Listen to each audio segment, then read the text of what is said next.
You're tuning into Black and White Sports on YouTube. The no-holds-barred truth on sports. The main event starts now. I'm back. Rodrance for Black and White Sports, and we've got a huge story coming out from the IOC and the Olympic Committee as they have decided no thank you to BLM propaganda at the Olympics. And this has got some wild-reaching implications because of the people that are going to be involved in the Olympics. It's a who's who of all-star woke virtue-signaling wranglers out there, including LeBron James, the NBA, and Megan Rapinoe. This is going to be the story, most likely this summer, when it comes to sports and the unbelievable wokeness, because there's about to be a fight between the Olympic Committee and Olympic players. They have made a ruling today, and they are not having it. Make sure you check out blackandwhitenetwork.com. Memberships are available over there. Joint content with myself and John Matrix together. Exclusive live streams, and if you are a silver member, you can get in on extra videos and a member panel. Let's get to this story, and it's big. Olympic bans Black Lives Matter apparel could punish athletes for social protest. This is from WGN. The postponed 2020 Summer Olympics are just 80 days away from taking place in Tokyo against the backdrop of the pandemic. It will be an Olympics unlike any other with no international fans. That is ridiculous. Athletes will have to pass a battery of nasal COVID-19 tests and are just one positive away from ruining years of hard work and training. Also, completely and utterly ridiculous. Most of these games will be outside. Millions of eyes will be on the games all over the world. It's a tremendous stage, both athletic triumph and possibly social change. Who can forget the images of Americans Tommy Smith and John Carlos with their fists raised during the 68 Olympic Games to protest racism? Now, the Olympics continue to ban athlete protest and could punish athletes who protest in any way. That means raising a fist or kneeling during the national anthem, as many professional U.S. athletes have done over the past year, risk punishment. Good. It's about time some kind of organization has stood up and said, we're not bringing political or social narratives into our organization and or our sports.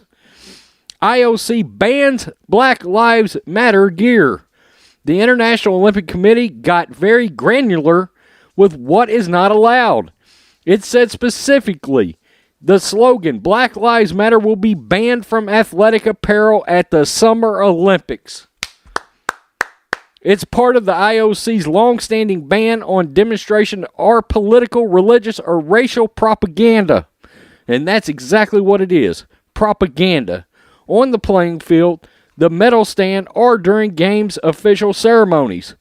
More generic words like peace, respect, solidarity, inclusion, equality will be allowed on t-shirts. So far, the IOC has not said what type of punishment athletes could face for violating the rules. It only said it will treat each violation on a case-by-case basis. I did a story on this a while back, far as they did a poll of 3,500 of the athletes, and 70% of them said it is not appropriate to demonstrate during competition, and 67% said not on the medal stand. So there you go. The athletes don't want to see it. The majority of the athletes do not want to see this. Now, there's been a push by the wokesters to try to reform the rule. Many groups have promised legal support for the athletes. Really? If you feel you're being unjustly persecuted here, don't play. Don't play. Don't represent your country, okay? That's their rules, not your rules. The World's Players Association's union said the IOC decision was a move that it expected. Quote, any athlete sanctioned by the Tokyo Olympics will have the full backing of the world players, said Brendan Schaub of the union's executive director. The group, Global Athlete, also issued a statement encouraging athletes to, quote, not allow outdated sports rules to supersede your basic human rights. It is not your basic human right to protest when you're involved with an organization that doesn't allow protesting, okay? If it's against the rules, it's against the rules. Noah Hoffman is heavily involved with Global Athletes, two-time Olympia, having competed in cross-country skiing.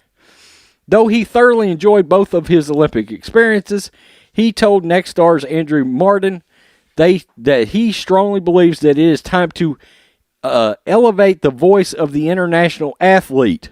Oh, we got a virtue signaling of epic proportions coming. We envision an Olympics where athletes are the center of the show more than the host country or the politics around it or the sponsors. It is a huge spectacle where the athletes are an afterthought. Look, that's supposed to be the whole point of going to the Olympics, is to be proud and represent your country. When the hell did that change? Now, look at this, black and white sports fans. I want to show you what we've got coming from this. This is a list of the U.S. women's soccer team. Look at the forwards making the cut.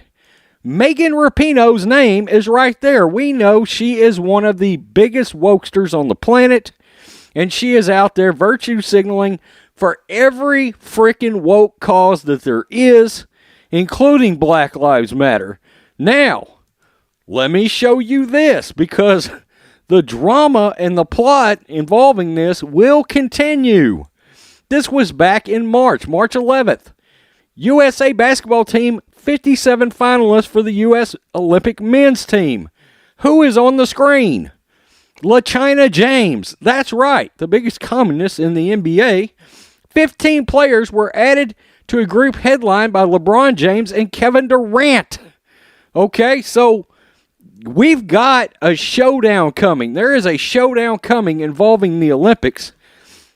Don't want them protesting and can't wear their Black Lives memorabilia, propaganda on them around the Olympics while they're participating, medal stand. You can't have it on out there anywhere. You can't have it on. Good for the Olympics. I hope they do not bend the knee. I hope they do not bend the knee. It looks like they're acting like they won't bend the knee. We will see. We got to remember, there's a lot of countries involved here that would not put up with this shit in their country. The BLM movement in general, okay? We know what kind of a movement that is, right? Right? Marxist organization. Let's just keep it real.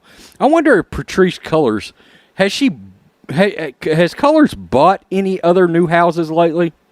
All right, we know that's a fiasco. It's never been about Black Lives Matter. Look, I think most people that have done their research on the organization at this point know what the organization is about. And everybody involved is full of crap, including LeBron James. All right? So, I applaud the IOC in taking a stand and saying we're not allowing Black Lives Matter propaganda to be involved with this Olympics. It's a shame Adam Silver, Rob Manfred, Roger Goodell, and so many of these others did not actually do this. Come out, make a hard stance, and say, we're not allowing this. We're not allowing this in our organizations, period. We're not getting political, and that is why sports has taken such a beating. But we'll see. We'll see. As the LeBron Jameses and the Megan Rapinoes and as superstars begin to threaten to pull out, which is probably what's going to happen, we will see if the IOC bends the knee. But again, you've got a lot of other countries involved, a lot of athletes from other countries. And look, this guy that just made this statement about it should be about the athletes and not the country. I'm sorry, you're full of shit. It's about both, okay? It is about proudly representing your country, and in our case, independence, all right? Independence, freedom, being patriotic, loving your country. And the BLM, I don't think they love this country that much. If you ask me, You can't get in the streets and burn an American flag and ever sell me on that. Tell me what you think, black and white sports fans. This is going to end up being the big sports story for the next several months, is who is going to blink here. Peace. I'm out. Till next time. Thanks for watching the show. Be sure to like, comment, and subscribe. Be sure to tune in next time on Black and White Sports.